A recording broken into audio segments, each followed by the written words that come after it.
Hi friends, welcome to Sabina சமையல். இன்றைக்கி Sunday special வந்து ஒரு தாபா மீன் ஃப்ரை தான் இன்றைக்கி பார்க்க போகிறோம். அதுக்கு நான் சில்வர் கட்லா வந்து ஒரு மீன் ஃபுல்லாக எடுத்து வச்சுருக்கேங்க. தேவையான பொருள் இஞ்சி, பூண்டு, சோம்பு, தக்காளி, வெங்காயம் எல்லாம் சேர்த்து ஒரு மீனுக்கு மசாலா புதுசாக ஒன்று அரைச்சி வச்சுருக்கேன். கார்ன் வந்து நான் வறுத்து எடுத்து வச்சுருக்கேங்க. அப்புறம் ரவை வந்து ஒரு 4 டீஸ்பூன் எடுத்து வச்சுருக்கேன். இப்போ வாங்க நம்ம எப்படி பண்ணலான்னு பார்க்கலாம்.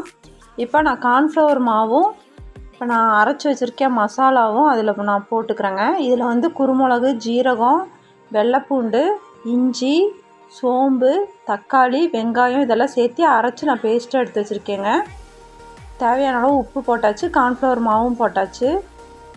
போட்டுட்டு இப்போ வந்து நம்ம லாஸ்ட்டாக தான் நம்மளுக்கு அந்த ரவையும் கார்னும் நம்மளுக்கு தேவைப்படும். இப்போ இந்த மசாலாவை நல்லா பிரட்டிக்கலாம்.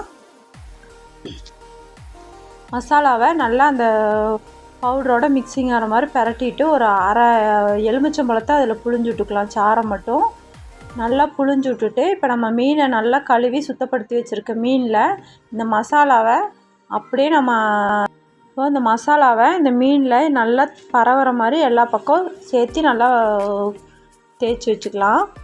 ரொம்ப சூப்பராக இருக்குங்க. இந்த மாதிரி நம்ம ஹோட்டலில் தான் இந்த மாதிரி நம்ம சாப்பிட்ருப்போம். இது நம்ம வீட்லேயே ஈஸியான மெத்தேடில் நம்ம வீட்டில் இருக்க பொருளை வச்சு இந்த மாதிரி பண்ணிக்கலாங்க. ரொம்ப டேஸ்ட்டாக இருந்துச்சு. நாங்கள் செஞ்சு பார்த்தோம். நீங்களும் இதே மாதிரி ட்ரை பண்ணி பார்த்துட்டு எனக்கு கமெண்ட்டில் சொல்லுங்கள் எப்படி இருந்துச்சுன்னு. மறக்காமல் எங்கள் சேனலுக்கு ஒரு சப்ஸ்கிரைப் பண்ணுங்கள். உங்களுக்கு இந்த வீடியோ யூஸ்ஃபுல்லாக இருந்துச்சுன்னா கண்டிப்பாக சப்ஸ்கிரைப் பண்ணுங்கள் ஃப்ரெண்ட். இப்போ இது நல்லா உள்ளேயும் நம்ம வெளியும் நல்லா கோட்டிங்னா நல்லா மசாலா வந்து நல்லா தேய்ச்சிக்கலாம். தேய்ச்சிட்டு இப்போ நான் காணை வந்து நல்லா பொடி பண்ணி வச்சுருக்கேங்க. வறுத்து பொடி பண்ணி வச்சுருக்கேன். அந்த காணை வந்து மேலே அப்படியே போட்டுக்கலாம். நல்லா மீனோட நல்லா செட் ஆகிற மாதிரி போட்டுக்கலாம். இப்போ கடைசியில் வந்து ரவை இருக்குது பார்த்திங்களா, வறுத்தது வறுக்காதது எந்த ரவையாக இருந்தாலும் பிரச்சனை இல்லைங்க. இது ரவை போட்டோம்னா மேலே வந்து நல்லா முறுமுறுன்னு வரும். மேலே இருக்க அந்த தோல் வந்து நம்மளுக்கு நல்லா முறுமுறுன்னு கிடைக்கும்.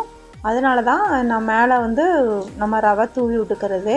சின்ன மீனாக இருந்தால் ரவையில் முக்கியும் கூட எடுத்துக்கலாம். இது பெருசாக இருக்கனால நம்ம மேலே அப்படியே தூவி விட்டுக்கலாம். நான் எடுத்துருக்கிறது எல்லாத்தையுமே இப்படி தூவி விட்டேங்க. இப்போ இது ஒரு 2 நிமிஷம் மட்டும் இந்த மசாலா வந்து உள்ளே நல்லா பிடிக்கிற அளவுக்கு நம்ம வச்சுக்கலாங்க. இப்போது தோசைக்கல்லில் ஒரு 3 ஸ்பூன் ஆயில் ஊற்றிட்டேங்க. ஆயில் நல்லா காஞ்சிருச்சு. காஞ்சோன்னே நம்ம மீன் எடுத்து போட்டாச்சு.